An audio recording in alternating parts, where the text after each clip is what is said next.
The first sound was laughter. Not polite, not warm, sharp laughter that cracked against the mahogany walls like a whip. A glass of red wine tilted, then spilled, cascading down her forehead, staining the white fabric of her blazer in a single violent stroke. The men roared as if it were a sport, pointing, slapping the table, their suits gleaming under the golden lights of the chandelier. At the center of it all, she did not move. Back straight, hand resting on the table, the other holding her phone. Her face was unreadable, her stillness unnerved even in that moment, though most in the room were too drunk on their own cruelty to notice. "Who invited her?" one of them barked, voice ringing above the laughter. "She's a distraction. Cancel the deal," another pointed, his grin wide. $10 billion won't be lost on her watch because she won't even be here long enough. The woman in white did not blink. The wine dripped slowly from her chin, forming dark stains on the contract in front of her, but she didn't wipe it away. She let it bleed into the paper, as if documenting the insult for history itself. Across the room, the youngest assistant at the far corner pressed record on his phone. His hand trembled under the table. He had seen arrogance before, but this was something else, humiliation crafted into theater. The man holding the empty glass leaned down, inches from her face. His laughter turned into a sneer. "Look around you. This is our boardroom. You don't belong at this table. People like you never have." The chandelier above hummed quietly. The air wasn't still, it was charged. She inhaled once, slow and deliberate. Her silence pressed harder than any shout could. For those who watched closely, the signs were there. The set of her jaw, the unflinching eyes, the way her shoulders did not curve in submission but locked like stone pillars. She was not waiting for their permission to exist. She was waiting for the right second to strike. One of the men tapped his watch theatrically. "This meeting is over. Escort her out." He snapped his fingers at security, as if dismissing a waitress. 2 guards began to move, and still she did not rise. Instead, she raised the phone in her hand slightly, the gesture subtle yet undeniable. Her voice, when it came, was low but steady, and it cut through the noise like glass breaking. "Before we continue, where are you watching from? Drop your city or country in the comments below. And if you believe in dignity and justice, hit like and subscribe. These stories spark change. And we're glad you're here. Now back to her." The camera of narration returned to the woman in white. The room thought it had already written her ending. What they didn't know was that she was holding the beginning of theirs. The boardroom glowed with false grandeur. Polished wood, crystal glasses, a chandelier heavy with light. To anyone walking past the tall double doors, it might have looked like the heart of power. Inside, it was a stage of arrogance. Around the table sat 12 men, their suits cut sharp, their laughter sharper. They leaned back in their chairs as if the leather itself belonged to them. Their voices rose and fell in mock applause, the kind you hear not in theaters but in cages. She sat at the head of the table, though no one there believed she deserved the seat. A black woman in a suit of white jacket now ruined by red stains. But even through the insult, she looked anchored, not adrift. The wine had tried to claim her presence, but it only made her stand out more, an unwilling canvas of their contempt. "Cancel the deal," one man said again, louder this time, as though volume could erase her. His cufflinks flashed under the lights when he gestured. $10 billion isn't money to gamble on a face that doesn't fit this room." A ripple of agreement followed. Heads nodded, smirks spread. Someone poured another drink, the casual cruelty of men who had never been told no. She let them speak. Her silence was not weakness. It was patience. Each insult stacked like wood on a fire. The youngest in the room, a junior associate assigned to take minutes, glanced at her from across the table. He saw what the others didn't, the way her fingers tapped once on the surface of her phone, deliberate, coded. He shifted uneasily, thumb hovering over his own device. He knew enough to know this wasn't over. Another voice cut through. A man with silver hair, the self-appointed elder, leaned forward. "You should be grateful we even let you in. Do you know how many men would kill for this seat?" His eyes narrowed, cruel and dismissive. "You don't belong here. You never will." "Oh." The chandelier light caught in his glass of wine as he raised it like a gavel. The room echoed with murmurs of approval, and still, she remained unshaken. Her gaze moved slowly around the table, catching each pair of eyes, one by one. They shifted slightly, uncomfortable without knowing why. She was supposed to shrink. Instead, she absorbed the weight of the room and reflected it back. Her mind, steady, reached backward. A memory surfaced. Age 24, her first pitch in front of investors. She had walked in with graphs, numbers, and hope. She had walked out with silence, because one of them had laughed at her name before she even spoke. That humiliation had burned deep then. Tonight, it burned differently. Tonight, it forged her steel. Security lingered near the doorway now, waiting for a signal. The men knew she wouldn't resist. They thought dignity was soft, but she wasn't waiting for rescue. She was building the trap they had already stepped into. The junior associate cleared his throat, timid but audible. "Shouldn't we—" "Quiet," snapped the silver-haired man. "Take your notes and know your place." The boy fell silent, but not before catching her eyes. She gave him nothing, no nod, no smile, yet he understood. Her silence wasn't surrender, it was command. And at that table, for the first time, someone else in the room began to see it. The laughter didn't fade, it shifted into something uglier, a rhythm of jeers, each voice trying to outdo the last. "She's still sitting here?" One man scoffed, leaning back, spreading his arms across the chair like a throne. "Security, do your job. We don't tolerate imposters." The guards at the door stepped forward, their polished shoes striking the floor in sync. The sound wasn't loud, but it carried finality. Another man tapped the contract with 2 fingers, smearing the stain of spilled wine across the page. "Look at this mess," he muttered with a smirk. "Her presence contaminates the deal." He wiped his fingers on the edge of the document, then tossed it aside like trash.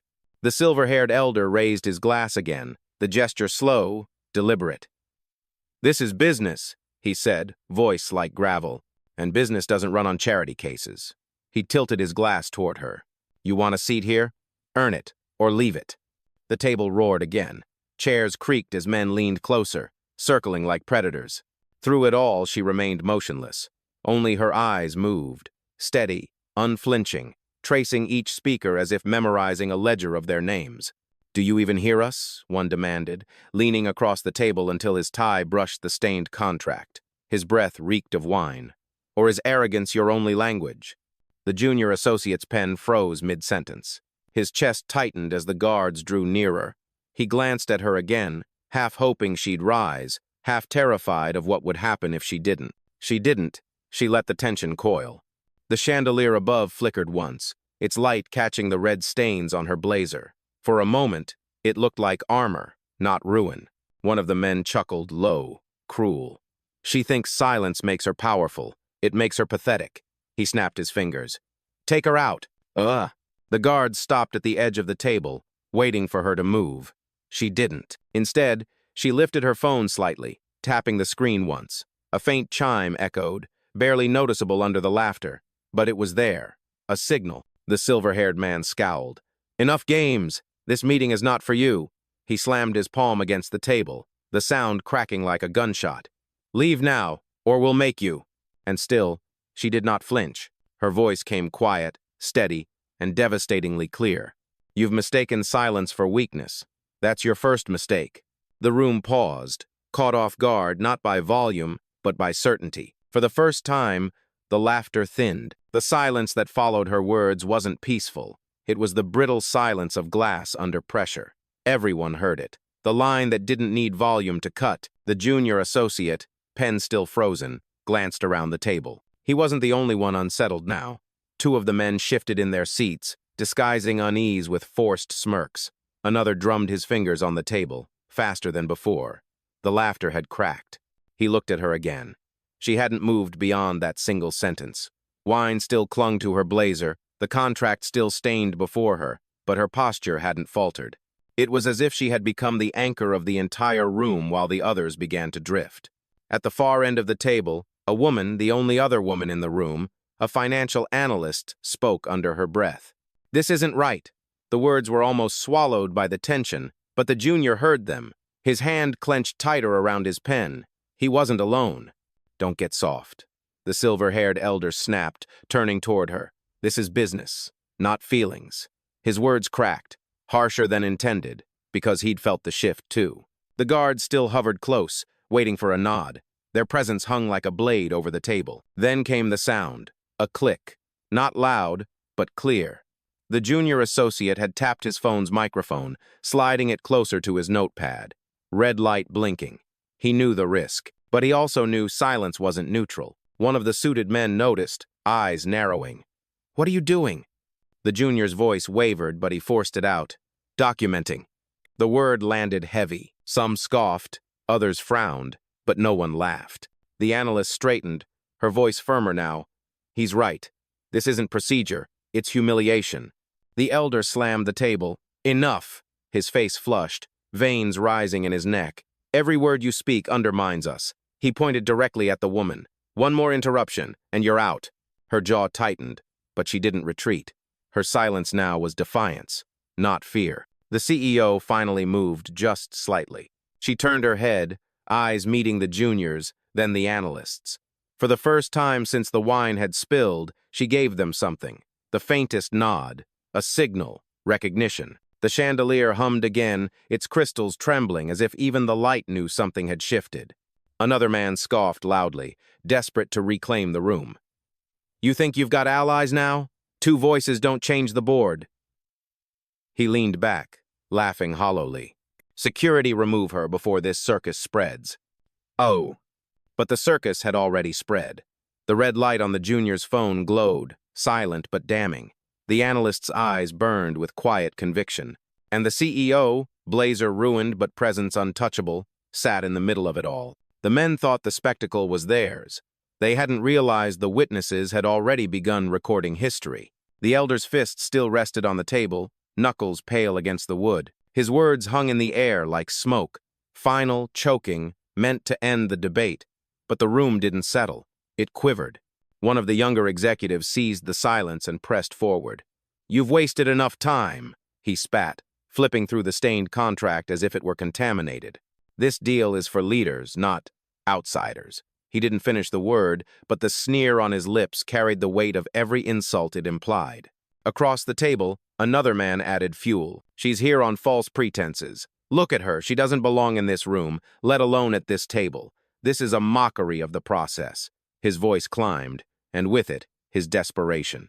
The guards shifted closer, their shoes brushing the edge of the carpet. The elder gave them a sharp nod. They took a step forward. The junior associate's phone caught the movement, red light blinking, his throat tightening as he whispered into the mic. "They're escalating." The analyst's chair scraped lightly against the floor as she stood, her voice firm this time. "She has a right to be here." The words struck like a spark in dry tinder. The silver-haired elder wheeled toward her, fury cracking his composure. "You're overstepping. Sit down before you regret it." His tone was more threat than command. But the CEO didn't let him finish. Her voice entered the air like steel slicing velvet. "Regret?" She let the word hang, sharp and deliberate. "That belongs to you, not to me." The laughter that followed was thinner, forced. Some chuckled too loudly, as if covering fear with bravado. One man leaned forward, sneering. "Do you really believe silence and a stained jacket will buy you a seat here? You're delusional." The chandelier flickered again, light splintering across the table. It cast the wine stain on her blazer into something darker, like armor tempered by fire. The guards stood just behind her now, their presence heavy, close enough to touch. One reached forward, but she didn't flinch. Instead, she tapped her phone again, one precise gesture, small but undeniable. The elder slammed his palm down once more. "Enough charades. You don't have the credibility, the pedigree, or the authority. Leave now, or you'll be escorted out like the fraud you are." The word fraud echoed. Heavy, ugly, deliberate. For the first time, she looked directly at him. Her gaze was steady, piercing, unblinking. The kind of gaze that makes even seasoned men look away. "You call me a fraud," she said quietly, "but what you've revealed is your fear." The analyst sat back down slowly, lips pressed tight but eyes burning. The junior associate's hands trembled, but the phone stayed steady. Every word, every slur, every order captured. Around the table, the cracks began to show. One man coughed into his hand, failing to hide unease. Another avoided her eyes entirely, staring down at his glass as though the stem could shield him from consequence. But the elder doubled down, voice thundering louder. "Fear, number authority. We decide who belongs here, not you." His finger jabbed the air like a weapon. "And right now this boardroom has no place for you." The guards leaned in closer, their shadows falling across her chair. One reached for her arm. The analyst gasped softly, half rising from her seat. The junior muttered into his mic again, voice shaking. "They're about to put hands on her." The CEO remained immovable. Her posture, straight and calm, defied the encroaching chaos. She tilted her head slightly toward the elder, her voice even lower now, but sharper, like glass drawn across stone. "You've mistaken power for possession," she said. "You think this room belongs to you because you've filled it with your voices. But rooms don't belong to noise. They belong to truth." The words stilled even the guards. For a breath, the entire boardroom froze, caught between the arrogance that had fueled them and the undeniable weight of what they'd just heard. The elder scoffed, desperate to reclaim control. "Truth! The truth is, you're nobody here." He turned toward the guards, barking the order like a man fighting ghosts. "Remove her, now." One guard stepped forward, hand hovering inches from her shoulder. And in that suspended moment, the junior's recording light blinked brighter, steady, and relentless. The analyst's eyes locked on the guard, daring him to move. The men around the table sat taut with anticipation, their laughter finally silenced, their smirks faltering. The boardroom wasn't laughing anymore. It was listening. The guard's hand dropped, heavy and certain, landing on her shoulder. Gasps rippled through the room, some sharp with shock, others laced with satisfaction. The elder leaned back, lips curling into a victorious sneer. There, finally, end this charade. But the moment skin touched fabric, the atmosphere shifted. Her body didn't recoil. She didn't rise or flinch. She sat anchored, as if the pressure only confirmed her weight in the room. "Stand up," the guard muttered, voice low but firm. "Don't make this harder." The analyst shot to her feet. "You can't put your hands on her." Her voice cracked, loud enough to fracture the hush. The elder snapped toward her, fury spilling. "Sit down or you're out of this firm before sunrise." The guard tightened his grip, fingers pressing harder. The junior associate's recording caught every sound, the scrape of fabric, the sharp inhale that wasn't hers but his. He looked terrified to be the hand carrying out another man's order. Across the table, another executive leaned forward, voice dripping disdain. "Pathetic. She thought she could walk in here and play CEO. Look at her now, dragged out like the fraud she island." He laughed, brittle and hollow, but no one joined him this time. The CEO finally moved not to stand, not to fight, but to turn her head slowly toward the guard's hand on her shoulder. Her eyes locked on the spot where flesh met fabric. Then she looked up, directly into his eyes. Calm, cutting. "Touch me again," she said, her voice quiet but carved from steel. "And you'll lose more than your job." The guard froze.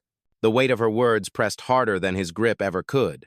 The elder slammed the table once more, desperate to smother the tremor in the room. "Do it!" he barked. "Drag her out!" But the command rang different now, more plea than power. The chandelier trembled faintly above, scattering fractured light across the wine stains, the blinking red light, the faces that no longer looked so certain. And for the first time, the balance of the boardroom began to tilt. The guard's hand lingered a moment longer, uncertain, until she shifted her gaze from him back to the table. One simple movement, controlled, deliberate. Then her phone lit up in her hand, the screen glowing like a quiet ignition. She tapped once. The chime rang soft, almost hidden beneath the hum of the chandelier. But everyone in the room heard it. Her voice followed, calm and precise. "Nia," she said into the device, each syllable measured. "Log this incident. Begin the takeover protocol." The word takeover landed like a detonator. The analyst inhaled sharply. The junior's eyes widened, his recording hand shaking. Even the guard pulled back slightly, as though the word had weight he couldn't ignore. The elder scoffed, but it cracked at the edges. "Takeover? You think a single call erases what just happened? You don't have that kind of reach." Her eyes finally met his, steady, cold. "I don't need reach," she replied. "I own the ground you're standing on." The room erupted in low murmurs, a tide of unease sweeping across polished wood and crystal glass. Some executives leaned into each other, whispering furiously. Others stared at her phone like it was a weapon they hadn't realized she carried. On the other end of the call, a voice responded clear, professional, and razor sharp. Confirmed. Protocol activated. All systems syncing. The elder slammed the table. Bluff. Empty words meant to scare children. But his voice carried less authority now, more panic. The chandelier light flickered once, then again, as though the room itself shifted allegiance. The CEO placed the phone flat on the table, speaker engaged, her hand steady beside it. "Continue," she commanded softly. "Yes, ma'am," the voice replied. "All board members notified. Documentation secured. External auditors on standby." The junior associate swallowed hard, heart racing. He looked at the analyst, who nodded almost imperceptibly. They both knew what this meant. She wasn't bluffing. The elder forced a laugh, brittle and hollow. "This is madness. She can't—" But another executive interrupted, his voice trembling. "Wait, what if she can?"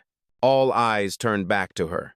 The wine still stained her blazer, the contract still ruined before her, but her presence was untouchable now. She had shifted the boardroom from theater to trial, and they were the ones on defense. She leaned forward slightly, her words quiet but commanding. "You wanted me gone? Instead, I've just begun." The boardroom was no longer laughing. The red stain on her blazer had stopped being a punchline. It looked now like a warning. The phone on the table crackled to life again. "Authorization confirmed," Nia's voice said, crisp as steel. "Asset control shifting. Ownership records uploaded. Visual confirmation incoming." A beat later, the screens along the boardroom wall flickered. Numbers, charts, signatures. And then, her name clear, bold, undeniable at the top of the shareholder registry. Gasps broke out. One man pushed back his chair, the legs screeching against the floor. Another rubbed his eyes as though the letters themselves were an illusion.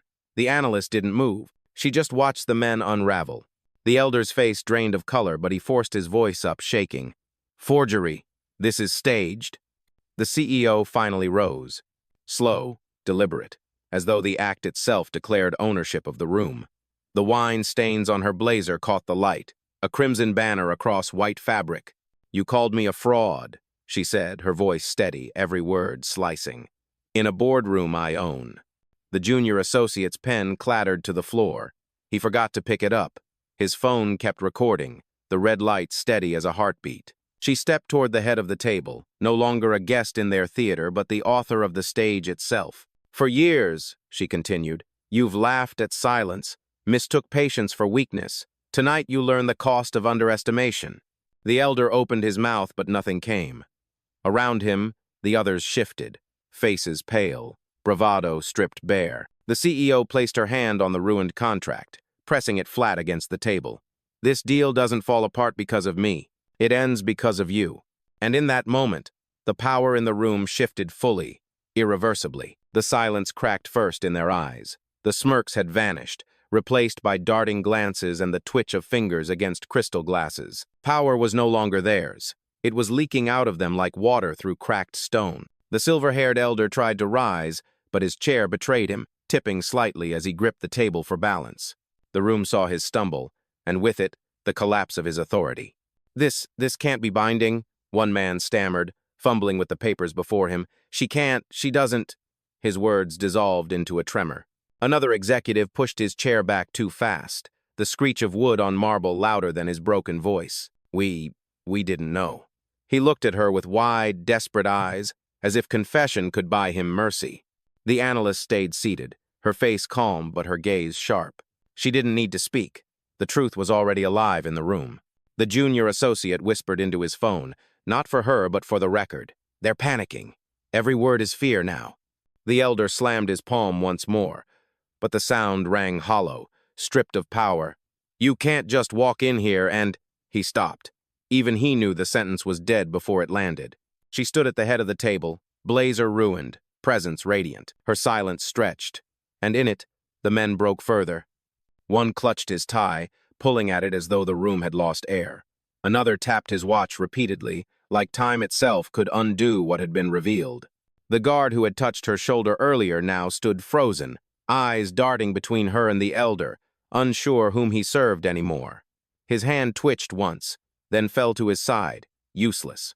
The screens behind her glowed brighter, her name unmoving at the top of every registry. Each flicker of light exposed another layer of their collapse.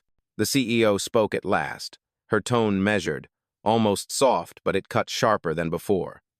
You thought your laughter would bury me. Instead, it buried you. No one dared to respond. The boardroom, once an arena of arrogance, had become their trial, and every man in it was already guilty. The boardroom's silence was broken not by voices, but by the crisp command from the phone still glowing on the table. "Nia," the CEO said, her tone steady, final. "Execute removal, effective immediately." A pause, then the voice came back, cool and precise. "Confirmed. Revoking access for Gregory Hale, Daniel Cross, Martin Vance, all present, flagged." The elder's face collapsed. His wristwatch buzzed red, the secure pass linked to his identity flashing invalid. He tapped it frantically, as though denial could rewrite the system. Across the table, another man's tablet went dark. His email window blinked once, then closed forever. He slapped the screen, panic breaking through his polished mask. What's happening?" someone demanded, his voice high, almost childlike. "You're locked out," she answered calmly. "From every file, every system, every contract you once thought you owned." The analyst watched in silence, her lips parting just slightly, awe mixing with relief. The junior's recording caught every sound, the frantic tapping of disabled devices, the shallow breathing of men who had just watched their power vanish in real time. The guard who had touched her shoulder earlier stepped back fully now, hands raised slightly, no longer willing to act against her. His loyalty had shifted without a word. "You can't," the elder tried again, but the words dissolved as the projector screen behind her updated once more.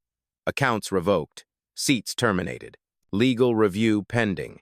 Each line carried her authority stamped across it. "You've mistaken arrogance for security," she said, her voice dropping lower. "Now you have neither."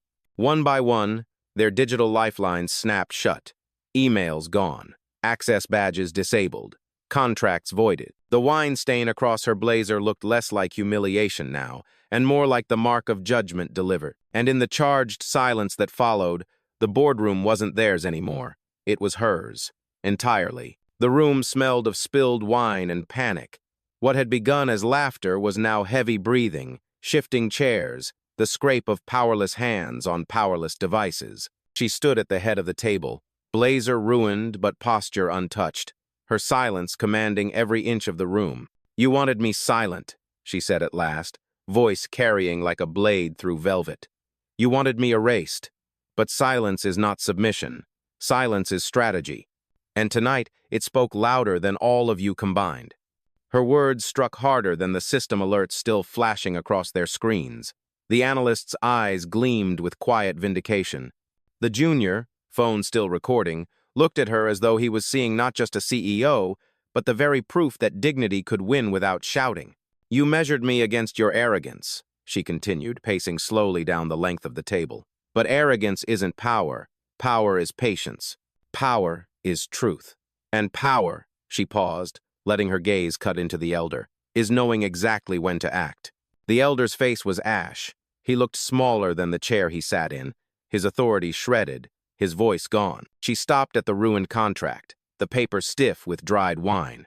With a single movement, she tore it in half. The sound echoed like a gavel striking wood. "This deal ends with you," she said, the words steady, irrevocable.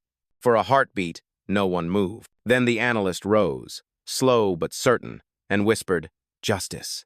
The word caught, spreading through the silence like a spark. And in that charged stillness, it was clear, the room had been taken, not with fists, not with shouting, but with control, patience, and truth too heavy to deny. The boardroom was no longer theirs. The smirks, the jeers, the cruel theater, they were gone. What remained was silence, but not hers, theirs. She stood where they had tried to erase her, blazer stained, contract torn, eyes unflinching. And in that silence, she spoke not to the men broken in their chairs, but to the room itself, to history, to everyone watching beyond those four walls. "You thought power was in your laughter, but power lives in patience. You thought control was in your insults, but control lives in truth. Tonight, you saw both." Her words rolled across the table, sharp, steady, irreversible. The elder's shoulders slumped, his gaze fixed on the floor.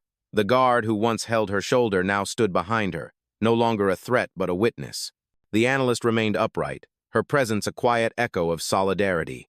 And the junior, phone still glowing red, captured every moment the proof that silence, when anchored in truth, could topple arrogance built over decades.